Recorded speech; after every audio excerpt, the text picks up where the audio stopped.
The honorable speakers to please join us onto the stage.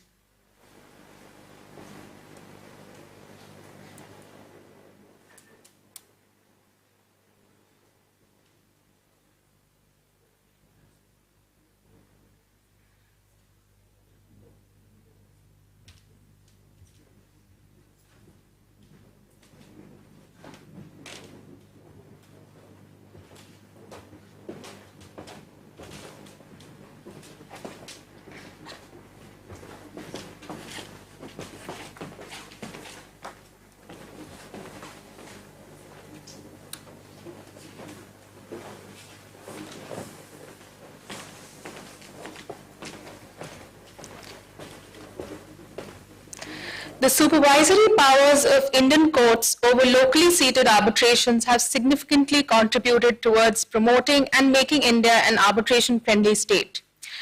This panel shall explore these vital powers of the courts regarding the resolution of arbitration claims, which include the authority to annul awards, the selection, qualification, and removal of the arbitrators, and mandatory procedural requirements applicable in the arbitral proceedings. This session is being graced by Honorable Mr. Justice Surya as the chair. Justice Surya is a judge of the Supreme Court of India. He started practicing law at the District Court, Hisar, in 1984. He shifted to Chandigarh in 1985 to practice in the Punjab Haryana High Court. As a counsel, he has represented a number of universities, boards, corporations, banks, and also the High Courts itself. He was the youngest to be appointed as the Advocate General of Haryana in 2000. He was designated as Senior Advocate in March 2001. He held the office of Advocate General Haryana till his elevation as a permanent judge to the Punjab Haryana High Court in 2004. He assumed charge of the office of the Chief Justice of the High Court of Himachal Pradesh in 2018 before his elevation to the Supreme Court. Joining him on the panel is Justice M. Sundar, who is a judge of the High Court of Madras. He was enrolled as an advocate in 1989. He practiced primarily in the Madras High Court and had a wide spectrum of practice on the civil side. He was standing counsel for Government of Tamil Nadu between 2003 and 2006. Justice Sundar was sworn in as a permanent judge of the High Court of Madras in 2016. With him, we also have Mr. Parag Tripathi, Senior Advocate at the Supreme Court of India. He was a former Additional Solicitor General of India. Mr. Tripathi had been designated as Senior Advocate in January 2000. He's been in active practice in India since 1983 in the Supreme Court, the High Court of Delhi, and all other high courts and tribunals. Our final panelist is Dr. Chintan Chandrachud. He joined Briggs Court Chambers in July 2021 after spending 4 years as a solicitor at Quinn Emanuel LLP. His practice covers commercial litigation, arbitration, and public law litigation.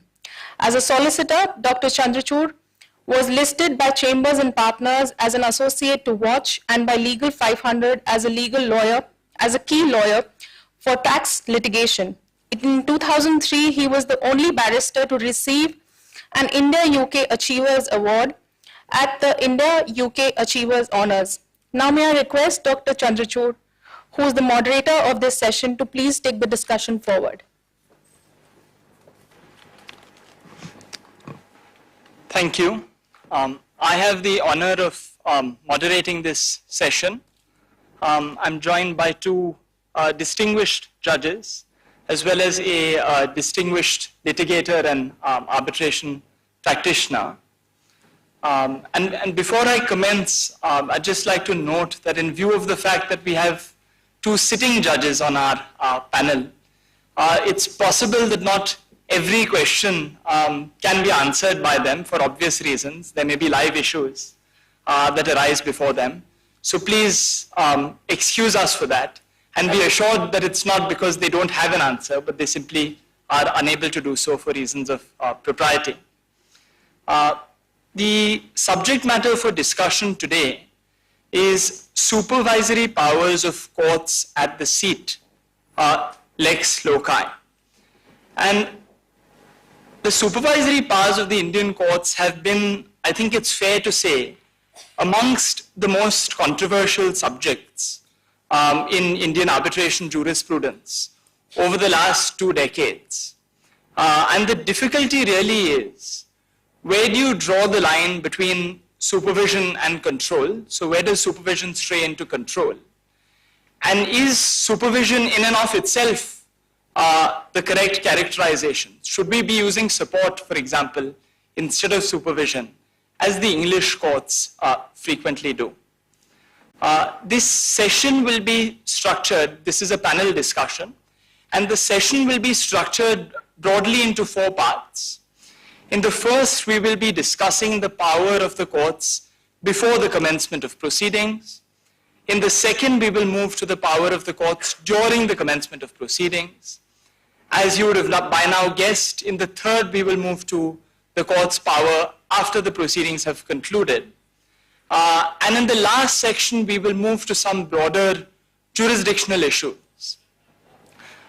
So with that, let's begin then with the first segment, which is the power of the courts before the proceedings commence.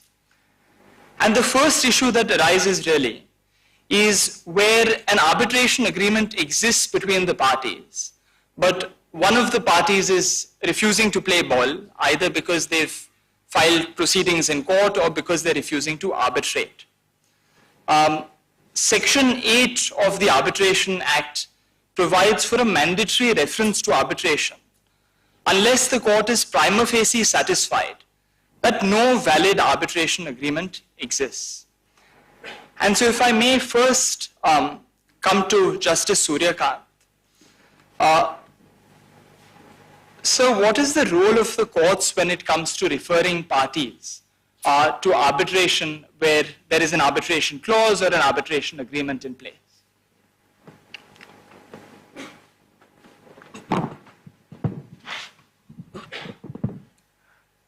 I think with reference to Section 8 of the Act, let's see the legislative mandate, which I would say is reflected in 4 or 5 words which are contained in subsection 1 of Section 8. First it says the judicial authority and so, then expression used is shall. And if it finds that there is an arbitration agreement between the parties, then it says the parties shall refer the parties to the arbitration. And then comes the clause, unless it finds that prima facie no valid arbitration agreement exists. So my approach on Section 8 is that court will ordinarily presume that there exists a valid arbitration agreement between the parties and the matter needs to be referred for arbitration adjudication. Now onus will be on the other side who says, and then prima facie court will have to be satisfied that there is no valid arbitration agreement. Therefore it's a negative terminology used in Section 8.1. And unless it is prima facie shown that there is no valid agreement, the court's obligation will be to refer the dispute to the arbitration. So the court's approach will be as such a hands-off approach. They will not like to go into deep into the question and resolve the issues which ultimately fall within the arbitral tribunal under Section 16 or other provisions of the Act. And if I may move then to Justice Sundar. One of the issues that has arisen in the jurisprudence both here as well as in the UK and in Singapore recently is what happens when there are multiple applicable laws. Now of course when all of the applicable law, that is the law of the seat, the substantive law, as well as the law governing the arbitration agreement are one and the same, then there's no difficulty. You know exactly where you stand. But let's assume that they are not the same, or let's assume that the arbitration agreement is silent. How do you navigate that situation?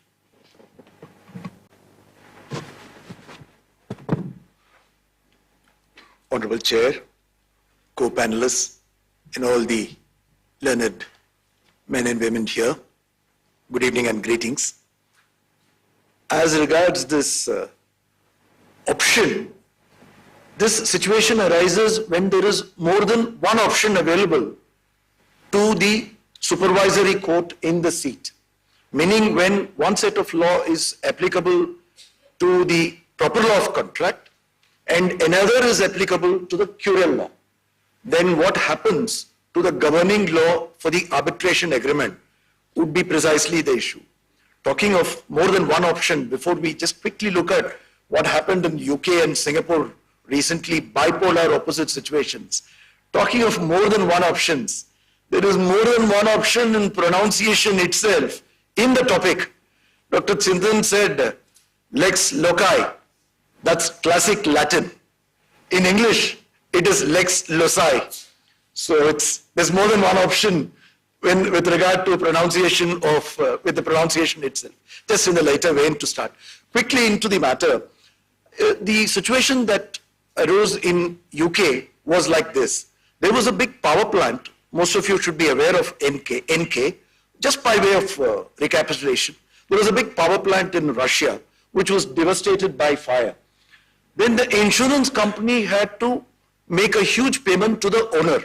It was something in the region of 26.1 billion rubles, which is an equivalent of some $400,000 US dollars, $400 million.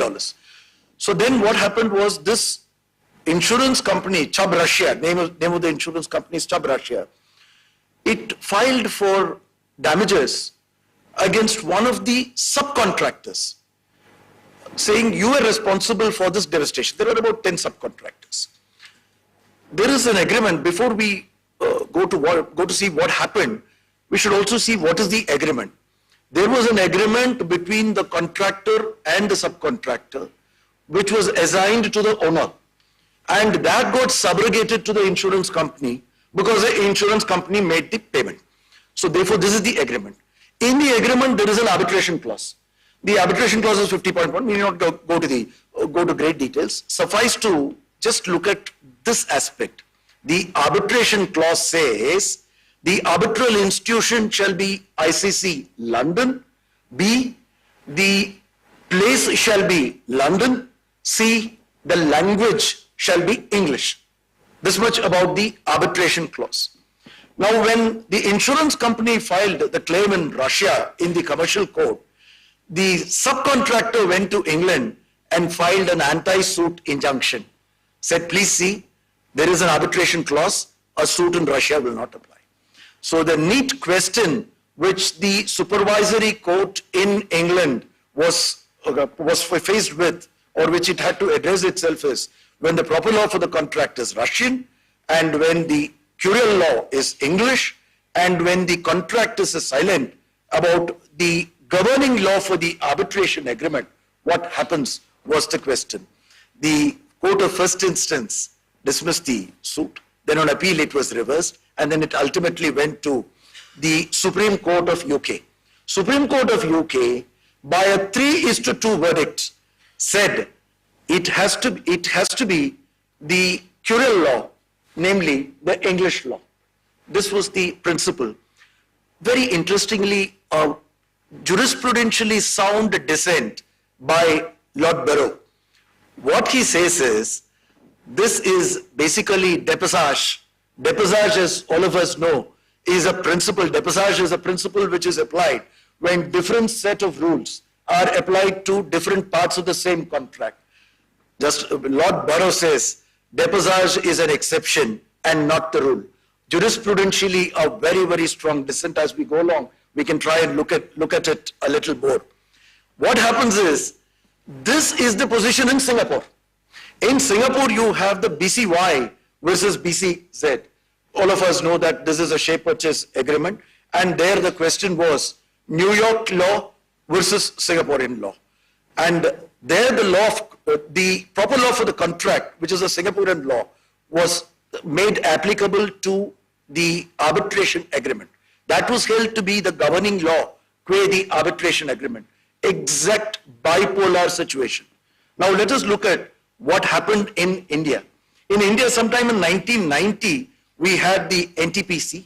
NTPC took pretty much the same view as Singapore and said it is the proper law for the contract. Again, the basic principle was the arbitration becomes a part of the main contract. Now, later came the BALCO, which all of us are aware of. Balker took the view that it is anchored in the seat. But there is also an observation in Balco which says NTPC may be correct law. So therefore, it is a little hazy there. So we have issues as to what would be the governing law for the arbitration agreement when the proper law for the contract is clear, but the contract is silent, and when there are more than one options. So these bipolar opposite views are emerging, and how we would adapt and also adopt those principles is something which we have to look at as we go along. If we can move to the issue of appointment of arbitrators, which is again something that arises before the proceedings commence or as they're commencing. That is of course governed by section 11. And there's a bit of an oddity in the law as it currently stands, because an amendment was introduced in 2019 so that the responsibility for appointments was effectively meant to be transferred from the courts to arbitral institutions. Now, if you look at any of the bare acts that you find, as at 2021, 22, or 23, all of them appear to suggest that those provisions are in effect. But the reality is that they're not in effect, and therefore the existing law stands until the new law, that is the law transferring responsibility to institutions, is notified. So as the position stands today, it remains the responsibility of the courts until the amendment is of course notified to make arbitrator appointments where necessary. So the question that I'd like to ask Justice Sundar is, how have applications for the appointment of arbitrators worked in practice? All of us as arbitration practitioners, and I'm sure of course as distinguished judges, have anecdotally heard of Section 11 applications having been pending for months, if not years. What has your experience been in practice, sir? Before I share the experience, adding on to what Dr. Chintan said, this amendment is Act 33 of 2019. As he rightly pointed out, all the bare acts proceed on the basis that this Act 33 of 2019 has kicked in on 9/8/2019. That is incorrect. Act 33 of 2019, which is an amending act, consists of 16 provisions. Please look at Section 1, subsection 2. Section 1, subsection 2 will make it clear that it is a conditional legislation. Being a conditional legislation, only 11 out of these 16 provisions kicked in, and that was on 30/08/2019. Because it's very, very important, all the bare acts, most of the bare acts, seem to proceed on that basis. That's the reason why I thought it fit to spend a minute or two on that. These 11 sections were notified, and they kicked in on 38 with a notification which is 3154E. S3154E is the notification dated 30/8/2019. Please bear this in mind. And very important aspect is Section 3 of this Act 33 of 2019 has not been notified. And this is Section 3 which amends 11, which we are now talking about.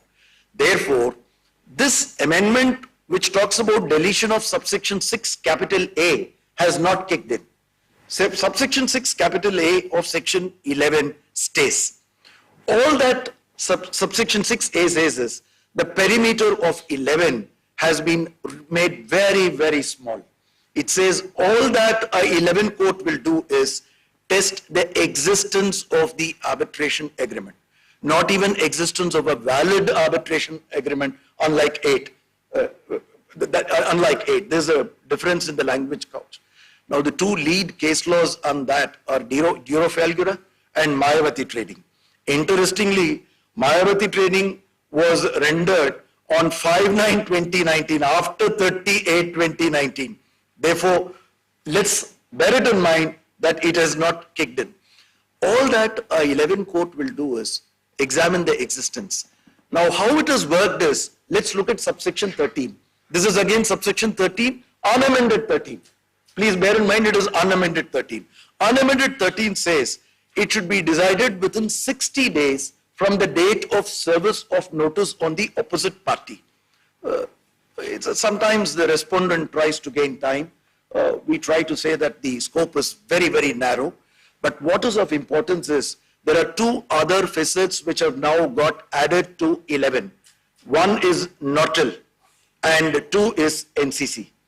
Nortel says if it is ex facie barred by limitation, in the rare cases of ex facie barred by limitation, a 11 court would refuse to appoint an arbitrator.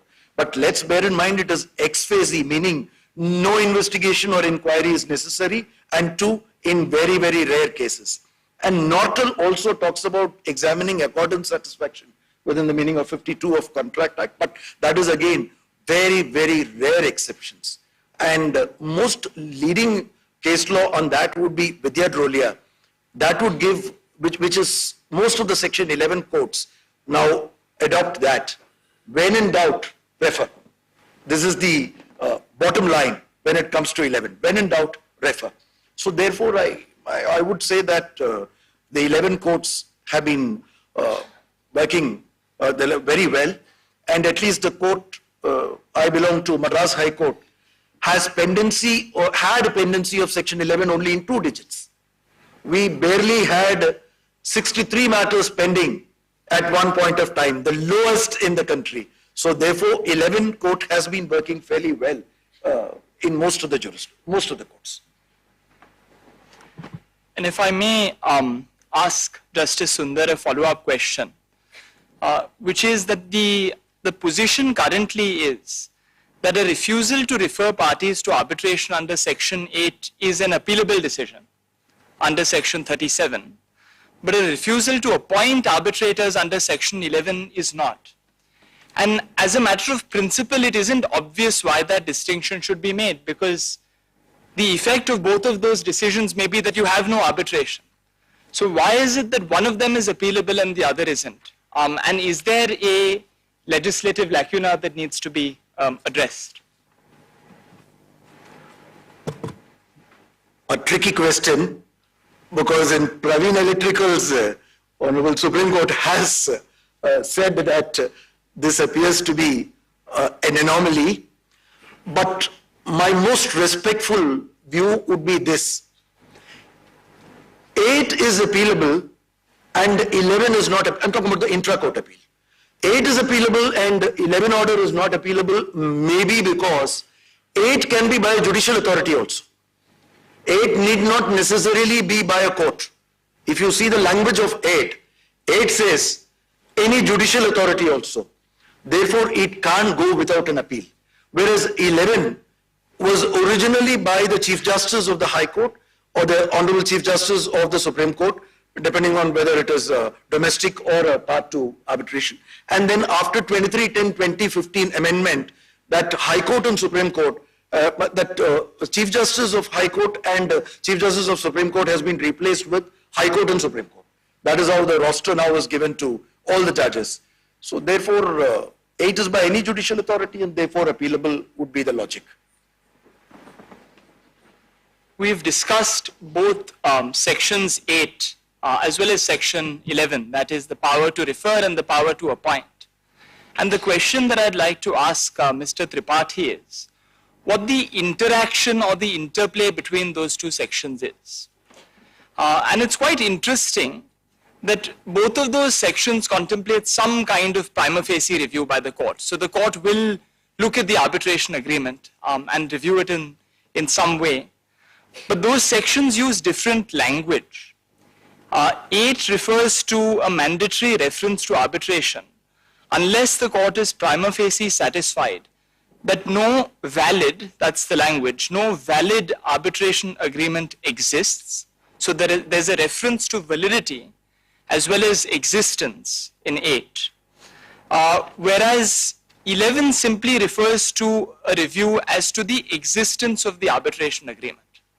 Now, as pedantic lawyers, our instinct is that there must be a reason for which validity is used in one section and not the other. Is there one, Mr. Tripathi, or are we just being much too pedantic? Begin by a slight diversion. I think we have to remember that arbitral process from the arbitration to the court, there has been an uneasy relationship in the past. You began with a judgment like Dolman in England, where they said if a court is seized of the matter, the arbitrator can go home. Then came the question of competence. Can the tribunal decide on its own competence? Then came the question, can a tribunal decide on fraud? There was an earlier view of the Indian Supreme Court saying you can't, and then later on there was a view saying of course you can, unless it is such an egregious fraud of a nature which is a public law issue. So arbitration and court system have this, if I may say, a delightful tension which is there, which is now being constructively used. Lord Mustill had said way back in 1990, his famous analogy, which is noted in the Vidya Drolia case, that there is a relay. The baton is first with the court in the pre-arbitration stage, then the baton is passed on to the tribunal, and then the baton comes back to the court when it comes to execution. Now the second stage where baton is passed on to the tribunal is again not an entire pass on, because you have sections 12, 13 and 14 of termination of the mandate of an arbitrator. There is also 29A, extension of time. But by and large, the baton is passed on. So that is the scheme, till of course we had section 5. We said that the court will not interfere in arbitration except as expressly provided, which has been rightly referred to as the Declaration of Independence of the Arbitral Tribunal, because that's the Declaration of Independence. Now they have reached that position. What should be and what is, and I'm delighted to say that because my parent court is the Delhi High Court. I find, and rightly so, in Delhi High Court, the focus, whether it is on 8 or 11, is very simply this: even when in doubt, say yes. Unless it is clear to the court that there is a serious doubt of a nature which will make it wrong, jurisdictionally wrong, to refer the parties to arbitration. Short of that, it has to go to arbitration. And that has to be the approach. Now coming to section 8 and 11, as Justice Sundar rightly pointed out, the Supreme Court has opined on the difference of the appellate structure which follows the 8 or 11 jurisdiction. But if you look at it in a broader perspective, it is not that in section 11 you are remediless. In section 11 you have the ubiquitous article 136. So therefore, though it may require a legislative relook, I think it may not be such a fundamental discrepancy, if I may say so, or lack of sync between 8 and 11, because 11 is also redressed. But yes, it would perhaps be better if there is a statutory appeal provided. Now coming to the essence of 8 and 11, and Chintan rightly said that one is of course a pedantic approach, which is of course has its own merits, particularly when it comes in the form of a paid brief to a lawyer. But in a seminar room, really speaking, the difference may not amount to much. Because when you look at a section 11 application, what you're looking at is, does this deserve the time of court?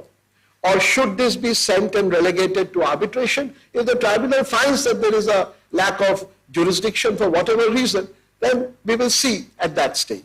And that is the preferred view. Likewise in section 8, the issue is really the same.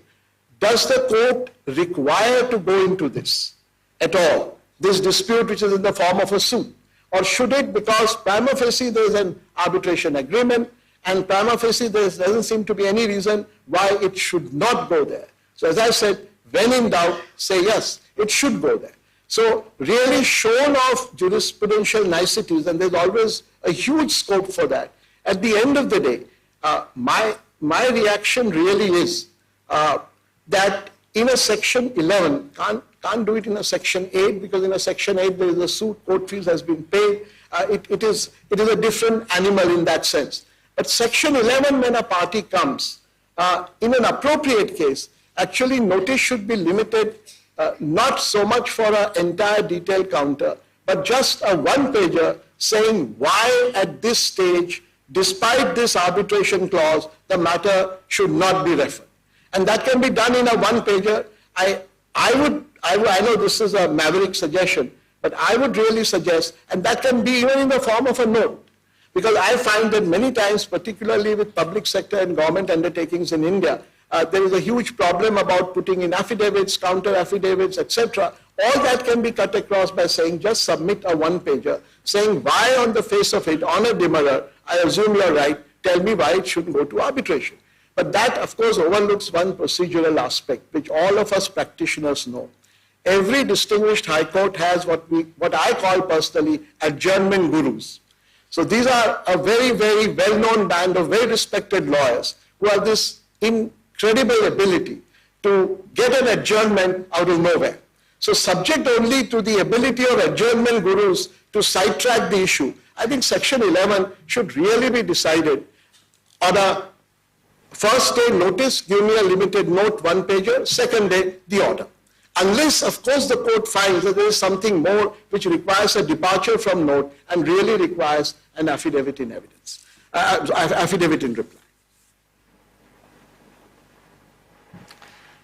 Before we move on to our next segment, I'd just like to check if Justice Surya would like to add anything in relation to Section 11 and in particular Mr. Tripathi's comments. I think Mr. Tripathi has very well explained the basic object and concept of Section 11. As regard to this, of course, the adjournment issue and prolonging issue is there, that despite subsection 2 contemplating those 90 days period, but because there is the provision as such appears to be directory in nature and there are no consequences to follow. Therefore, he is right, and the best course is only that the judges will have to take this responsibility then to expedite and make sure that 11 applications are not delayed and are decided expeditiously. But at the same time, having said that, I would also impress upon everyone that the amount of work the high courts are right now having, I mean, sometimes it becomes practically very difficult to quickly dispose of the application. There are other matters also which get prioritized, and that really create a practical problem. So all these ground realities will have to be kept in view. Thank you. Now we move on to our next segment, which is the power of the courts during the proceedings. So after the proceedings have commenced and after an arbitral tribunal is in place. And of course, your attention is drawn immediately to Section 9, which is the power of the courts to grant interim relief. So I might first go back to Justice Surya for his thoughts and his experience in relation to Section 9 applications.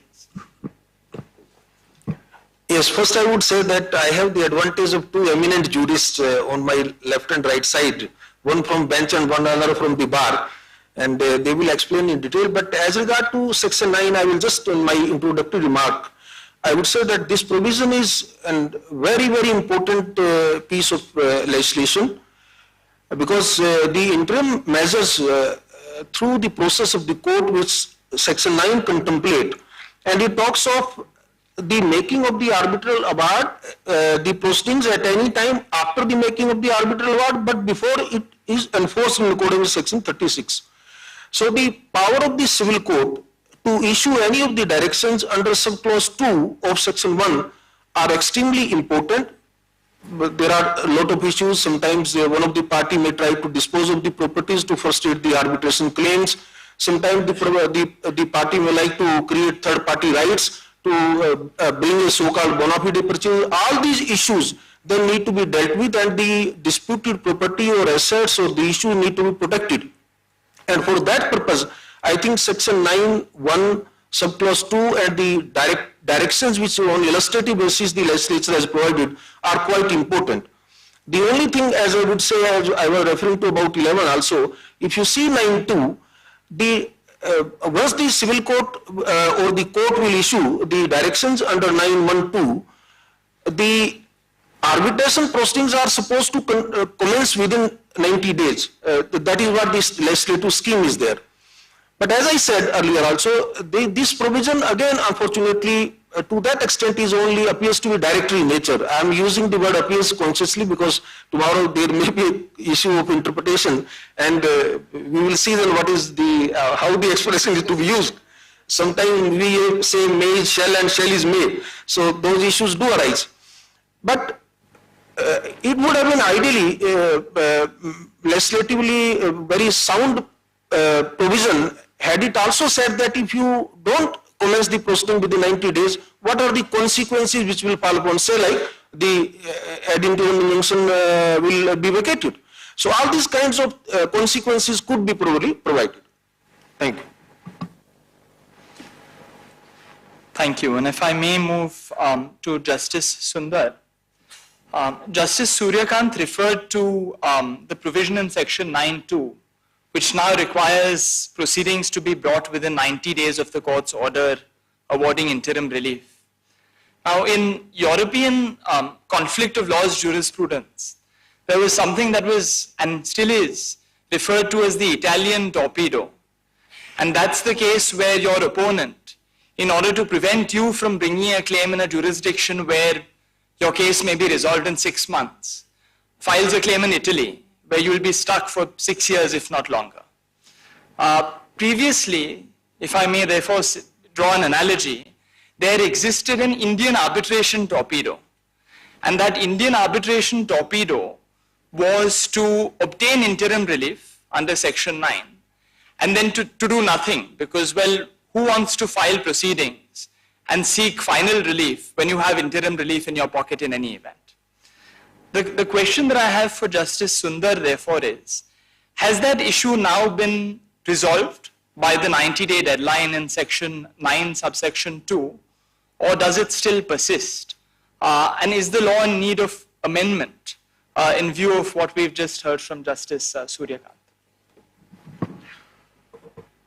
There can be no two ways that it is ideal to provide for a consequence, as Honorable Chair pointed out, no two ways about it. But there's one other facet to this section 9. The entry itself should be very, very narrow. The reason is this: 9 subsections 2 and 3 were brought into the statute book on 23/10/2015. Simultaneously, section 17 was also made expansive. Both happened simultaneously, which means all the powers a court can give under all the orders which a court can give under section 9, an arbitral tribunal can give under section 17. This is the position, except giving a command to some governmental authority, which is covered by subsection 3 of 9. Now, as regards this 90 days, when I was saying it should be made narrow, it should be construed in this manner. At least as bench, it is being construed in this manner. This subsection 2 is nothing but a statutorily made numeric expression of firm Ashok Traders principle. Firm Ashok Traders principle is absent manifest intention to arbitrate, you cannot invoke 9. A 9 protagonist should be able to demonstrate to the court that the applicant has manifest intention to arbitrate. Let me give an illustration. Let us assume that the cause of action had arisen 6 months ago, and even the notice to commence arbitration has not been issued. Of course, notice to commence arbitration being issued cannot be made a condition precedent, because 9.2 says before commencement. Before commencement is before issue of the notice within the meaning of 21. No difficulty about that. But the party should be able to demonstrate manifest intention to arbitrate. Absent manifest intention to arbitrate, the court will say, sorry, 9 will not be entertained. This is one. Number 2, if the party is able to demonstrate manifest intention, and if 9 is entertained, ideal is the moment the respondent comes in, tell the respondent, please, both of you please file a memo that you will go before the arbitrator of your choice, and say that this 9 can be presented before the arbitral tribunal as a 17. This would put an end to latching on to interim orders and continuing with that without actually resorting to arbitration. That is one way of doing it. And invariably one party comes up with 11. Consequence which can be put in place by the bench, though it is until it is made legislatively, is you can say please file 11. If you don't file 11, I will dismiss your application. This is one way of, please come up with a 11 to show your bona fides. So 11 also gets tagged with 9, appoint an arbitrator, say that this interim order will continue for a fortnight, then go before the arbitral tribunal to decide whether it should be continued or not, and make it clear that though this is a judicial order, the tribunal will decide on its own. And 9(3) is the only exception to 9 and 17 becoming akin to each other, 17 being made expansive. The arbitral tribunal, being a private tribunal, may not be able to issue subpoena to a government authority. In such circumstances, a party can come to court and seek some kind of an interim order under 9. All these other principles will apply. But I would most respectfully say that there appears to be some difficulty in the language in which 9(3) is couched. The not is not correctly placed is what I would say. Let's just quickly see that. 3 is, once the arbitral tribunal has been constituted, the court shall not entertain an application under subsection 1 unless the court finds that circumstances exist which may not render, that not should not be there, which may render the remedy provided under section 17 not efficacious. Therefore, that not should not be before render, but it should be before efficacious.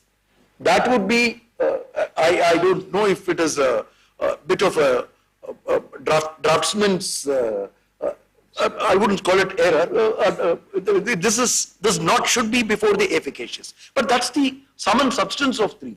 Suppose it is not, 17 is not efficacious. Everything that a 9 court can do, an arbitral tribunal can do under 17. If 17 becomes is not efficacious or becomes inefficacious because a subpoena has to be issued to a tahsildar or a command has to be given to a government authority, then a 9 can be resorted to. This is the scope of 9(3). Justice Surya Kant. What Justice Sundar has pointed out, I will just add only one thing. Under section 9, this what the reading I believe will clearly make out. The interim injunction can be issued even against a third party, which the arbitral tribunal will not be able to do under 17. So that's why when subsection 3 talks of lack of efficacy on the part of the arbitral tribunal under 17, it also in a way judicially to be interpreted, or it is to be understood in a way that where the arbitral tribunal cannot issue an injunction order against a third party, that can only be done by the civil court under 9(1)(2). So that is that in a way the court will be competent to issue an injunction order or an interim order, which will be an order in rem, but the tribunal will not be able to issue such like order. And speaking of 9(3), if I can take the next question to Mr. Tripathi. Now we're all aware that emergency arbitral tribunals are for many purposes now regarded as arbitral tribunals under the Arbitration Act, even though there's no express reference to emergency arbitration. Now section 9(3) is interesting in that context, because the law prescribes what is effectively a jurisdictional bar once an arbitral tribunal has been constituted. Now, my reading of the law on this, you might disagree with this, Mr. Tripathi, is that as it currently stands, the applicant has the option, before an arbitral tribunal has been constituted, the applicant has the option of either going to emergency arbitration on the one hand, or filing a section 9 application on the other. Because it's only once you've set up an emergency arbitral tribunal, as it were, that there is a tribunal in place in the first place.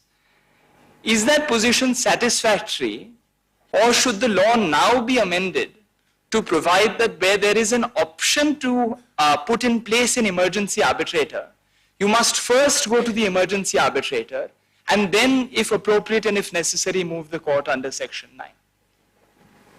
Yeah, I think, Chintan, that's a good idea, but may I just divert a little, with your permission, and of the gracious chair. You see, I have a suggestion, it's an open suggestion. When a Section 9 is moved and an interim order is passed, the court can always say that I am giving notice and this interim order returnable in 2 weeks. And this court expects that the petitioner will, within 10 days from today, indicate the appointment of his arbitrator, if it's a 3-member tribunal. And likewise, because Order 39, which will apply here, requires in 3 days you have to serve the defendant or respondent, on the next date, the respondent would also come up with his nomination. Because when a Section 9 is filed, it is not filed in vacuum. The lawyers have sat, gone through the entire dispute, come out with what interim order they want immediately. So surely, if so much of time and effort has gone in, they can spend a little more time and find out whom they want to appoint as an arbitrator, unless it's a single arbitrator to be appointed by court. And secondly, and more fundamentally, in Indian courts, there is so many more pressing matters in many, many ways than commercial disputes. I'm not belittling commercial disputes. They're very, very important, particularly if India is to become an international hub. But court's time is not meant really for them, particularly because there is a tribunal which is ready to start. So therefore, as a standard routine paragraph to every notice where the court is interfering and giving an order in Section 9, it should also say, within 10 days, I expect the petitioner to indicate his choice of arbitrators if he has a right to nominate, and likewise for the respondent. So that on the 14th day when the matter comes, it can, on this short point, with just this interim order, be referred to the tribunal. It can be made easier. Otherwise, Section 9 has a tendency of lingering for a very long time. And I also agree with Justice Sundar, if I may give a tongue-in-cheek agreement, that the expression not in subsection 3 is not happily worded. But coming back to the point which Chintan raises, and that is the point emergency arbitrator, that would really apply principally in our institutional framework, in institutional arbitration. And that's my second point, that's my fundamental belief, that India has to move away from ad hoc arbitration to institutional arbitration. But it has to be done at a national level. It requires much greater thought than I can put in a few minutes here. But surely this ad hoc arbitration has outlived its advantages. There are several. But one has to have an institutional arbitration which will give that very important imprimatur of transparency, of openness, and of proper appointments, so that the system becomes a genuine alternative to the court-based system. So I think Chintan is right in his question that if there is a provision in the institutional arbitration to which parties are signatories, and the party is unable to explain as to why it can't immediately approach an emergency tribunal, because the persona of the emergency tribunal may be totally different from the final tribunal which hears the matter, because that is an emergency tribunal. The court may pass an order, or may or may not entertain a Section 9, or entertain it and say that I therefore permit him to go for emergency tribunal, and what court normally does in a Section 9, that now the tribunal is there, this matter is transferred there, it can do for an emergency tribunal also. Please look at it a little differently. What happens is, normally, if neither of the parties is very proactive, there's a Section 9, Section 9 gets decided, then it is challenged in appeal, by which time the tribunal is formed, and then we get an order that please transfer the original Section 9 to the tribunal, which will decide it uninfluenced by the observations in the Section 9 or any observations made in the appellate court. So all that time which has been taken of the court can be kept out and can be utilized for other work, and as has been suggested, the parties can be directed straight away to go to the emergency tribunal or the emergency arbitrator. I suggest we move on to the next segment of this discussion, which is the powers of the courts upon the conclusion of proceedings. And of course, the first issue to think of is the power to set aside awards under Section 34. And perhaps I'll go first to Justice Surya for his comments on whether the courts are now genuinely reluctant to undertake a merits review in the light of the relatively recent amendments to the Act, which provides that a merits review is now excluded. Yes, I think there should not be any doubt about it that post-2015 amendment, there is now a huge wealth of case law by Supreme Court where the approach is writ large that there is a minimal and bare interference as far as the judicial power to be exercised under Section 34 is concerned. And we have now a series of judgments also, and there is a consistent approach by the Supreme Court and as followed by various high courts also through very well-reasoned judgments. Now the courts are extremely reluctant in interfering under Section 34. The courts have well understood that they are not sitting as the appellate forum over the arbitral awards. These principles are well settled. The only caveat I would put up, and as you must have seen in some of the judgments also, whether it is Vidyarolia or whether in DLF Homes where I authored the judgment, we have said that only in a case where the dispute is completely deadwood or where the bad faith or maybe that in rarest of the circumstances that kind of that principle is being adopted, and the Section 34 has been understood as a progressive step towards not to interfere and uphold the arbitral award unless there are a few, those statutorily prescribed grounds are made out. So that's well settled principle, I would say now. And if I can put the same question to Justice Sundar, we have now a few years, about 7 to 8 years of experience following the 2015 amendments. Have those amendments, particularly the amendments to Section 34, shifted the dial sufficiently, or do additional steps need to be taken to reduce interference even further?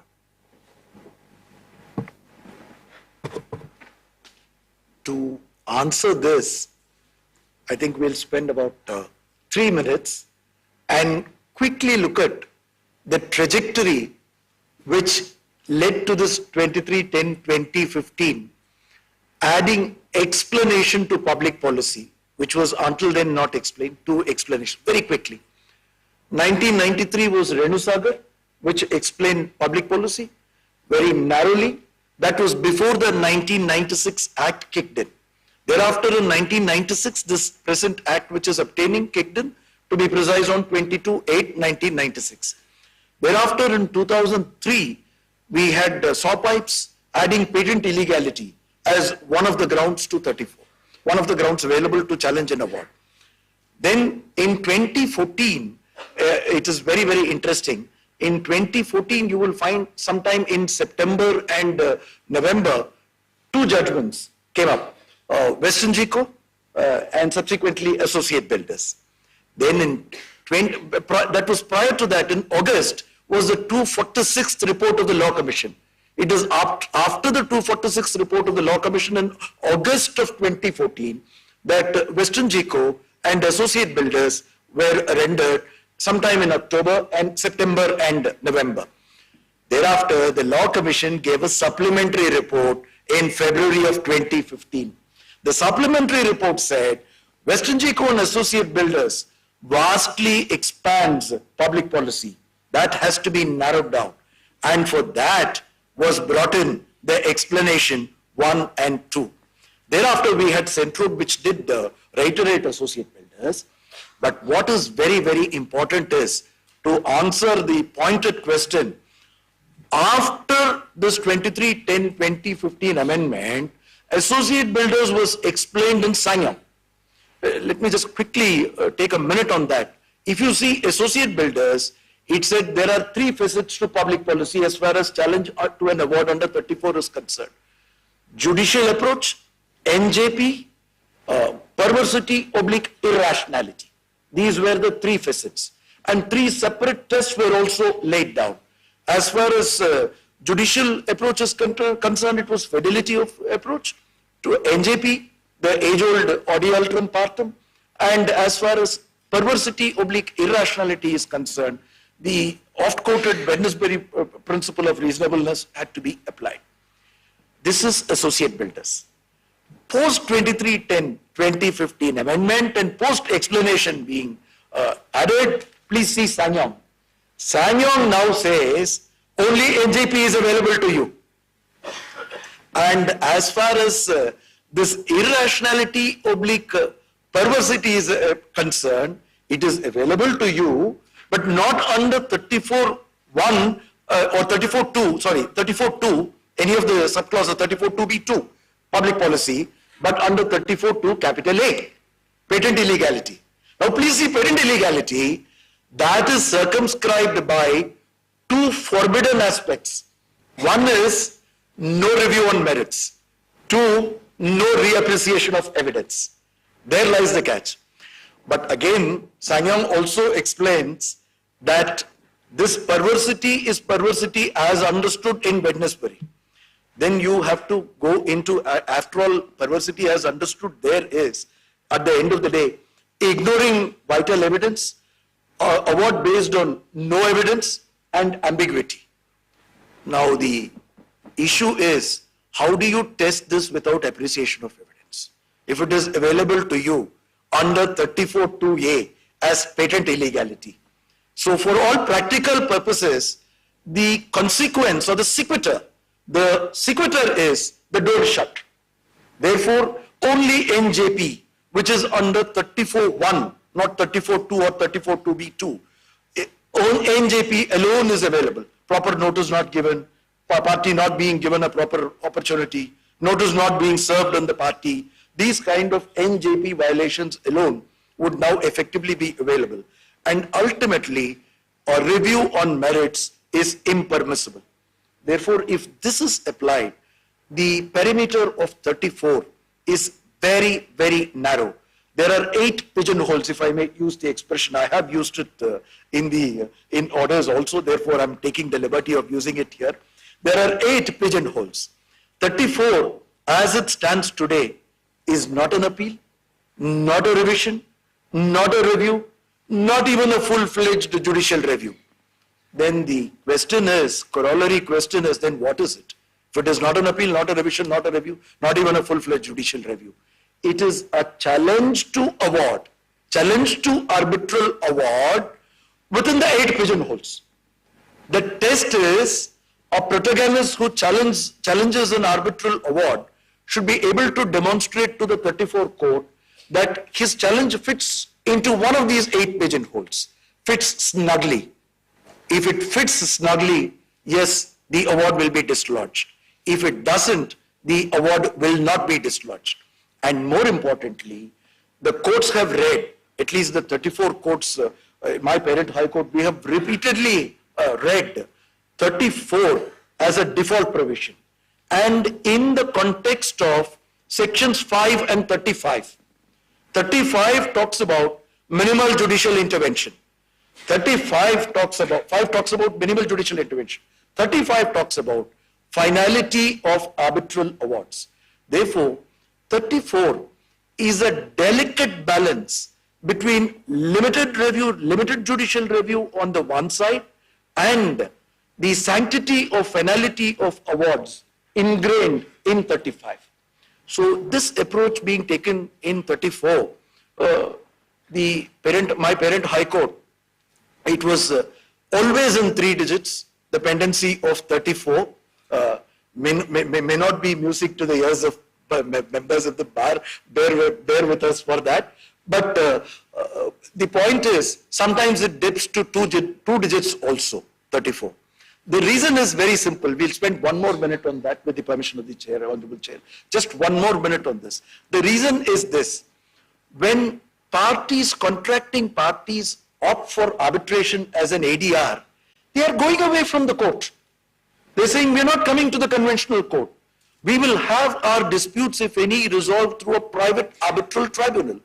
Therefore, it is not just 34, the entire statute is a default statute, only to support if necessary. Therefore, the award is final, is what the two contracting parties have agreed. I'm talking about part one. Of course, part two turns on. Part 1A is not kicked in now. Again, that's another, part 1A is not kicked in. Section 10 of the Act 33 of 2019 has not been notified. So therefore, it is a delicate balance, and in that sense of the matter, the finality of the award is very, very sanctus, and that is the philosophy underlying our 34 code. When you talk about finality of the award, please look at one proviso to 34 patent illegality. Even erroneous application, it says mere erroneous application of law passes muster. The arbitral tribunal might have made an error of law, erroneous application of law. That will also pass muster. That is the sanctity of the finality of an award. This much about 34, and therefore I would respectfully place before this House and the Honorable Chair and co-panelists that 34, if approached in this manner, with this sublime underlying philosophy and salutary principle, then is a very, very effective, and that has been done. Mr. Tripathi, we've had a masterful exposition of the principles from Justice Surya Kant and Justice Sundar. But of course, there's another element to this, which is that arbitral tribunals as well as courts consist of people, consist of human beings. How does that play into the role of the court in a 34 challenge? If you do have, for example, a particularly eminent arbitral tribunal's award, does that reduce the likelihood of a merits review under 34? Yeah, I'll answer it in a bit, but there's one thing I wanted to suggest and make as a point here. There is an element of Indian philosophical thought, which incidentally is called the Chintan Pratha. Now, the Chintan Pratha is what if. Now, let me dilate a little on what if jurisprudence for 34. What is our present jurisprudence of 34? That a 34 judge has to laboriously go through the entire award, that has to be done, and then laboriously give reasons why that award is correct and does not require interference. Then the 37 court has to examine not the award, but really the 34 judgment. And then the Supreme Court is there to see what is to be done. But in all levels, what is it that you're examining when an award is upheld? Basically and only the award. Can the Section 34 court say, these are 4 additional reasons why the award is correct? No. Can it modify the award? No. Therefore, in the what if pratha of jurisprudence, may I suggest this for this very august audience, to give it a thought, that once a court is satisfied that 34 does not require interference, the court should just say that with no reasons, because the award gives the reasons. The court can't add to the reasons. It is only if the court feels that the award has to be set aside, it should give reasons. Now look, what a relief you will give to our highly overloaded system, where every single judge has to read in the High Court every day about 30 fresh matters, and in the Supreme Court Monday, Fridays, 40 to 50 fresh matters.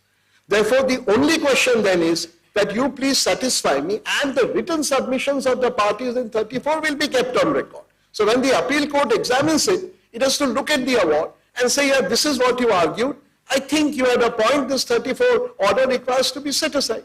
That's all there is to it. So it will save you this huge burden of doing a second round of basically award making, because each of the points will have to be laboriously addressed. So much for my what if jurisprudence. Now coming to the very important question which Chintan raises, does it make a difference as to who constituted the tribunal? And I would say yes, both positively and negatively. Positively because supposing it's a construction contract, supposing it is a futures contract, and the arbitrator is a domain expert, then surely you will look at that award with a greater degree, it will have that, shall I say, a greater imprimatur of infallibility. Already an award has a fair degree of infallibility, unless the court is satisfied that there is something wrong. There is a negative aspect to it also. A distinguished Australian judge whom I had chatted, I said, there is one award which you have set aside. Why did you do that? He said there was a bad odor. So there are cases where you know, and I'll give you a very small but a very charming illustration. I was a much younger lawyer then, and there was a matter which had come from a particular high court, penned by a distinguished judge, about whom there was some kind of a doubt which was entertained in the Supreme Court. The other side began by saying, my lord, this is the judgment of so-and-so. The Chief Justice's court was hearing it about 25, 30 years, maybe 30 years back. And he said, Mr. So-and-so, I see what you say, but I think I have a view which has nothing to do with the matter. Let it be listed before some other bench. So there is always that element, the negative element also. Positive element and negative element both, because after all, as Chintan rightly says, judges are human beings. They have eyes and ears, and they know what is happening in the arbitral world, particularly in the domestic arbitration world. If I may then move to our next segment, which is wider questions, before we move to the audience for questions. Justice Suryakant, one of the questions that has often arisen over several decades is the propriety of the court's interventions under Article 227, and whether the court has intervened more than it should. Do you think that we've now reached the appropriate compromise?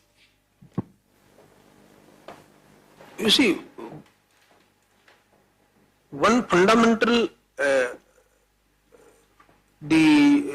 principle or a fact that we have to acknowledge and accept is that irrespective of its limitations, contours or restrictions or self-controlled exercise of power, Article 227 is a constitutional power.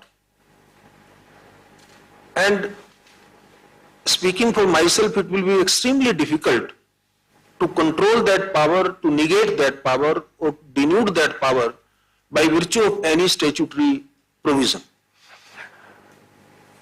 But at the same time, when you exercise the power under 227, the High Court is expected to be fully aware of the context in which the power is being exercised. Are you exercising the power with reference to an industrial tribunal? Are you exercising this power with reference to a revenue tribunal? Are you exercising this power with reference to an arbitral tribunal? And once you come to the subject or the subject matter of the judicial review under 227, you must see the legislative intentment of the entire scheme of the Act. And the Arbitration Act itself, as Justice Sundar has very aptly pointed out, that the scheme of the Act is that you walk away from the courts. You don't want to subject yourself to a judicial court's jurisdiction. And that being the import and mandate of the Arbitration Act, I think power under 227 by a High Court should be exercised in the reference to the arbitral tribunals sparingly and in very, very rare and exceptional circumstances. And if I can move to Justice Sundar,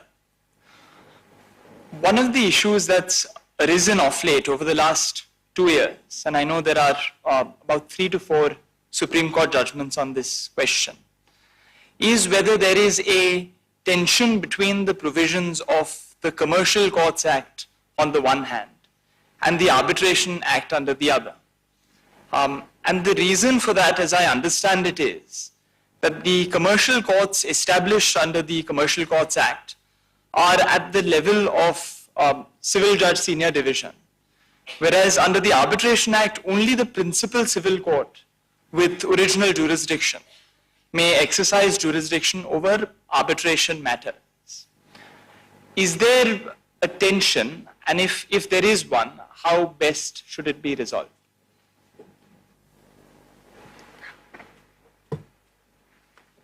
The answer is there is an interplay between Commercial Courts Act 2015 and Arbitration and Conciliation Act 1996. Section 10 of the Commercial Courts Act is the basis.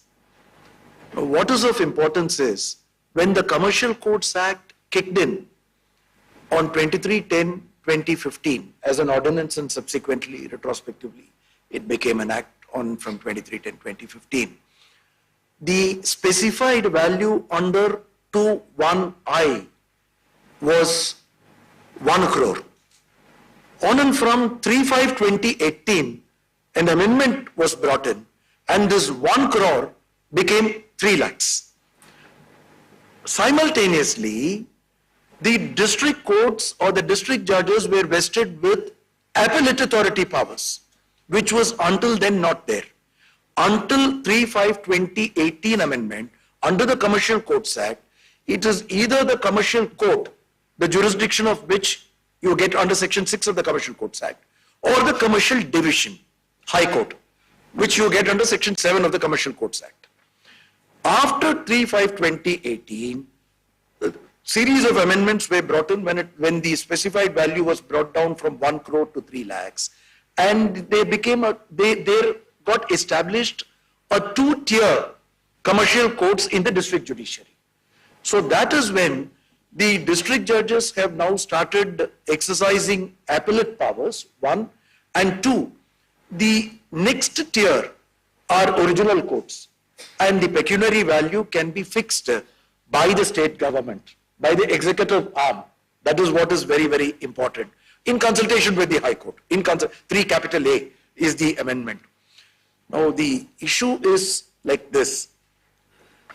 In the Arbitration and Conciliation Act 1996, the appropriate court is the 2(1)(E) court, which says principal civil court. Therefore, in the district judiciary, you can't go below the 1st tier. But this is very nicely explained in Passelwind. Passelwind was widely discussed in this very seminar in the previous sessions. But then Passelwind was discussed widely for the proposition that 2 Indian entities or 2 Indian parties, when they go for a foreign seated arbitration, can choose a foreign law also. That is it is an authority for that proposition. But if you see from paragraphs 97 of Passelwind, 97, 98, 99, it makes it very clear. BGS, SGS, SOMA reiterated, and that 2(1)(E) court will be the court. That is a 3-judge bench. Subsequently, in JC Housing 2023 1 SEC 549, a 2-judge bench has held that the court for these purposes for the Arbitration and Conciliation Act, those which are governed, which are commercial disputes under 2(1)(C, would be the commercial court. That is where probably the interplay is now happening, which means that in the 2-tier district judiciary of commercial courts regime, a matter may go, an arbitration matter may go before a junior civil judge or a civil judge, not a district judge, who is not a 2(1)(E) court. And then, if that is the difficulty, then the order may become a nullity, because a court which passes an order without jurisdiction, the decree becomes a nullity. The law is well settled.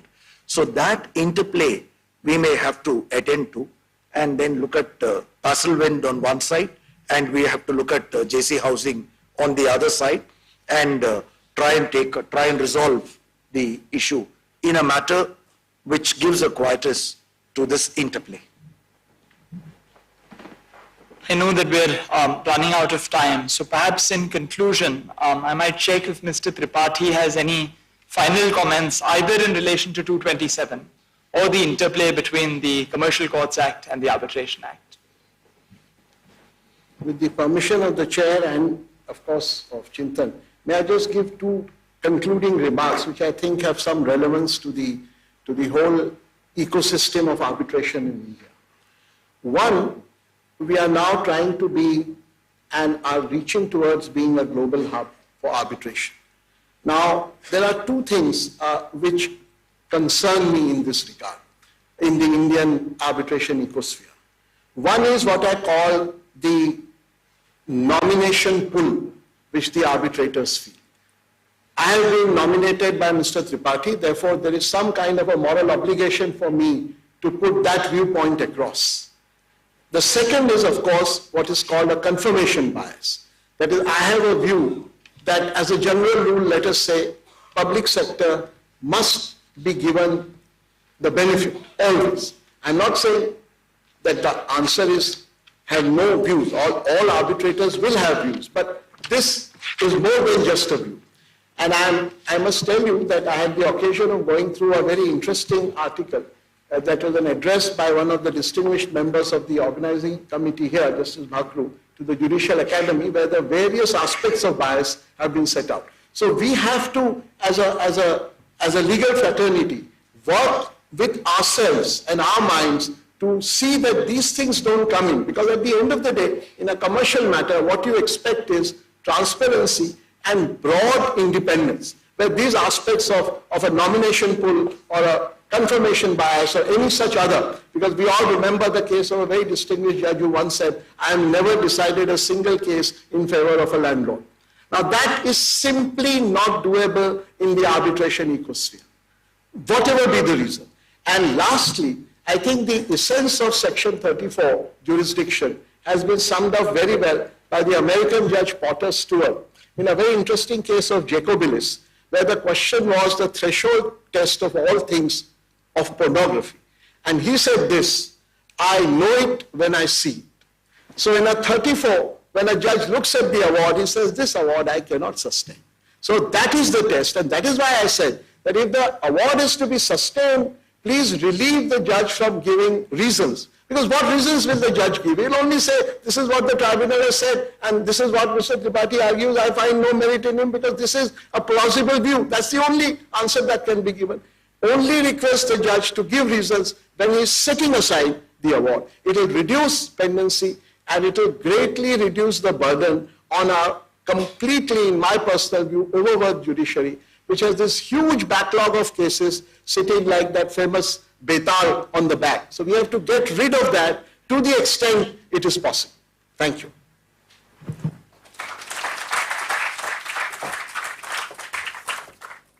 Thank you so much, Honorable Chair and the learned speakers. We open the House now for the question and answers. The lady there. May I please? Okay, please. Yeah. My name is Sandeep Jindal. I am advocate in New Delhi. Can you please move the mic a little closer to you? Good evening. Myself Sandeep Jindal. I am advocate in New Delhi, practicing since the year 2007. So I have practiced at various hierarchy of the courts. As the reference has come to the Commercial Court Act, I would like to draw to attention to the Honorable Lordships about the functioning. When we speak of the ease of the doing business, nowadays ease of the doing business is also getting failed before the commercial courts in view of the time-taking process.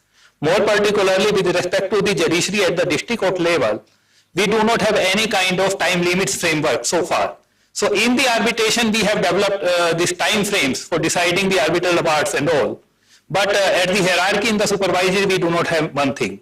Second thing, in various states, the commercial courts are not so much empowered or say like the headed by the fully trained commercial judges. Sometimes the ADJ number 1, ADJ number 2, these courts have been designated at the commercial court. So how can we fill up the gap, and can we have some sort of model where the commercial courts at the district court level may be empowered further for the time-bound decision in the cases? Thank you. Who is this question posed to?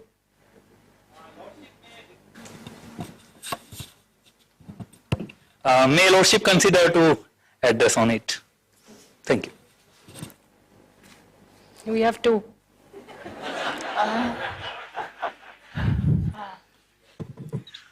It's good for the bar to put questions to the bench.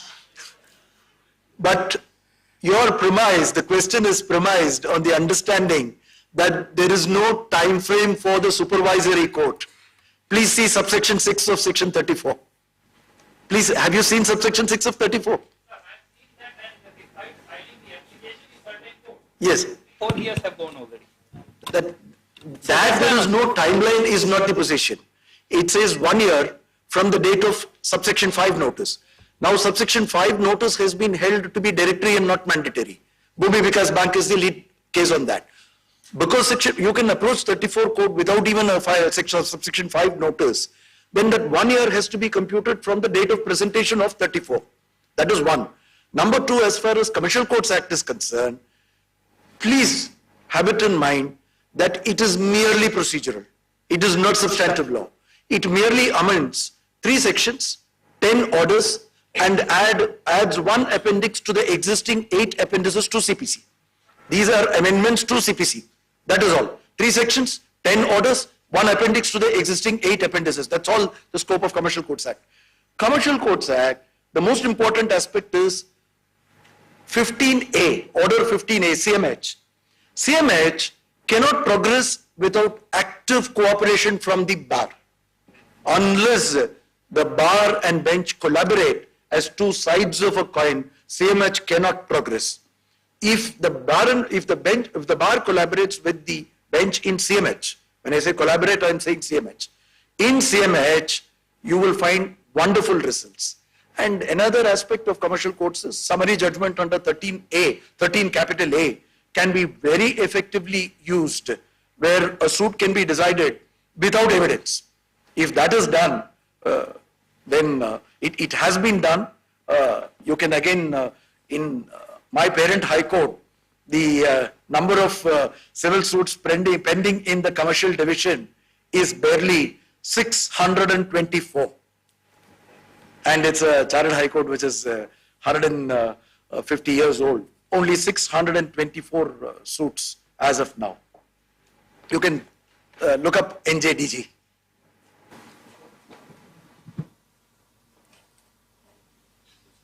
It is in the hands of the bar. Just come to the lady there, please. Yeah. Good evening, everyone. My name is Nitika Bajaj. My question is to Justice Sundar.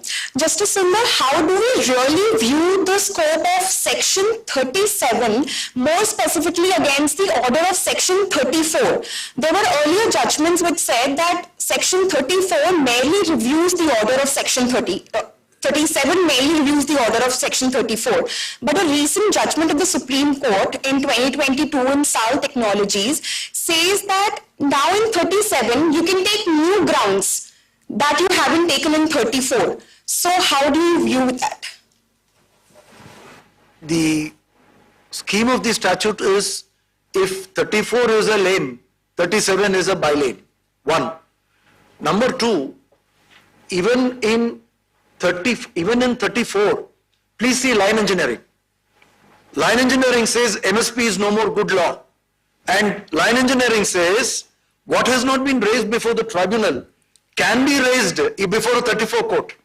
Therefore, what you're saying is not a phenomenon that is unique to 37 court. The reason is earlier position was, if you had not raised a point before the tribunal, you cannot raise it before a 34 court, that is MSP. In line engineering, MSP was held to be no more good law, and the legal position now is a new point which was not raised before the tribunal can be raised before a 34 court. Therefore, this is not anything new. And please bear in mind that assuming 37 court can look into matters of this nature, 34 court itself is a summary procedure. Please see FISA developers. Please see NK Global, which reiterates FISA developers as a step in the right direction. It is a one-issue summary procedure. When FISA developer says one-issue summary procedure, it does not mean that there should be only, it should turn on one issue. That is also explained in FISA developers. It says the award being put to challenge before a 34 question itself is an issue, and that is a lone issue. So one issue, summary procedure, how much can be raised in an appellate court before 37? At best grounds. That in any way could have been done before 34 also. So the position is the answer. Mr. Mishra? Hi, good evening. So my name is Manvedra Mishra. One pre-award question. We have seen a recent trend where Section 9s are getting converted into Section 11. And the Section 9 is then carried forward, kept open as a Section 17 application to be determined by the tribunal. Wherever it's with the consent of the parties, I think that's a different threshold. But in some cases, these are also coming in as orders of the court. What would be your view with regards to, is that opening up a potential challenge once the matter is decided on the manner of the appointment?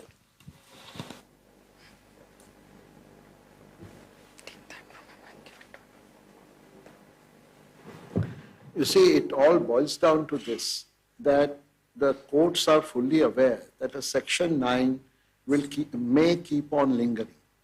If they say that admittedly when you have come in a Section 9 as a petitioner, you accept that there is an arbitration clause. The other party would normally also accept. If that is so, I have given what I thought, that is how I would second guess the court's thinking. I have given you what I thought is an interim measure of protection of a temporary nature. Now go to where you belong. That is, go to an arbitral tribunal. And for that, all right, move a Section 11 if it has to be. So this is, I think, a pragmatic take. And we should not really, though I agree with you, there can be jurisprudential questions which can be raised, but we shouldn't really do that. Because the whole idea is to, as I said, when in doubt, go to arbitration. So when you enter into an arbitration clause, please honor it. And if you want something of a very emergent nature in the interim as an interim measure of protection, you can have it and then go there. Rather than go at the stage of 27 saying, all right, nothing what we have said here will come in the way. Because eventually you have to go there. Please go ahead. Just to add, just to add to what Mr. Tripathi said, your specific question on consent, yes, consent is necessary. 9 court says, please file a joint memo. Or you might have followed what was said earlier. The carrot that is held is file a 11. File a 11, 11 gets tagged with 9. That was mentioned. And then appoint an arbitrator. Say now that the arbitral tribunal has been constituted, take this application to the tribunals and present it as 70. And the interim order will continue for a fortnight. Consent, yes. The parties' consent of both sides is absolutely imperative, but that need not be necessarily by resorting to 11. A joint memo filed in 9 can be the ground for constituting a tribunal. That's the point. Good evening. My question is actually after the post-award.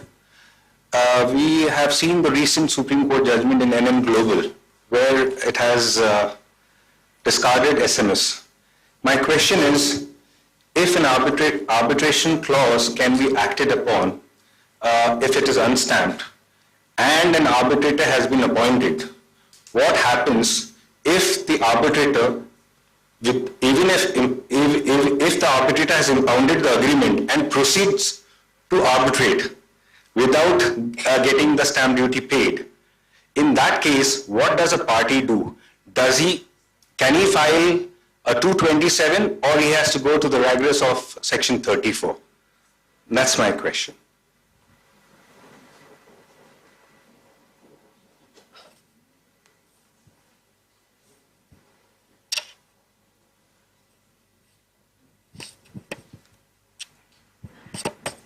Would obviously be the first option.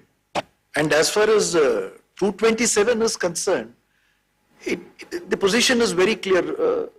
See, EMTA, patently lacking in inherent jurisdiction. Patent lack of inherent jurisdiction is where 227 will kick in. Deep, and then EMTA Global, it's not EMTA Global, EMTA, and then you will have Bhavin. These 3 judgments make it very clear. Patently lacking inherent jurisdiction alone to 227. So therefore the recourse will be to 34 court. No, not Sir, can I request you to please take it offline? We have one last question. Last from the one, lady. okay. Can a party say that that's not an award in the eye of law, since it has been passed without jurisdiction and without stamping? Because Section 35 comes into play of Stamp Act. If evidence can't be taken into consideration of such agreement, will it tantamount to be an award passed by an arbitrator which doesn't have a jurisdiction? And 34 can come into play, or 227? My final question. Thank You want to bring it within patently lacking inherent jurisdiction, then to demonstrate it, you may or may not be able to do it. 227 is effectively a writ court. Though it is a revision, constitutionally speaking, 227 is effectively a supervisory power. But at the end of the day, it works like a writ court. You may or may not be able to demonstrate what is the court fee paid, how was it acted upon. It may be much simpler to do it in a one-issue summary procedure under 34. It's so jarring that you bring it within patent lack of inherent jurisdiction. That's the only ground available for 227 now. One last question from the lady. With the permission of the chair, Sorry. I'm reminded of an anecdote where the great Daftari was asked this question. And he said, young man, go ahead and try it. If you lose, you will be richer by one set of fees. Yes, ma'am, go ahead. Good evening. My name is Avni Sharma. Honorable Justice Sundar mentioned that according to him, there are only 8 pigeonholes for a successful challenge under Section 34. I was wondering if sir, you could tell us what those are. I believe there'll be important guidance for young practitioners here. 5 under 34(1), 2 under 34(2), 7, and 34(2)(a) patent illegality.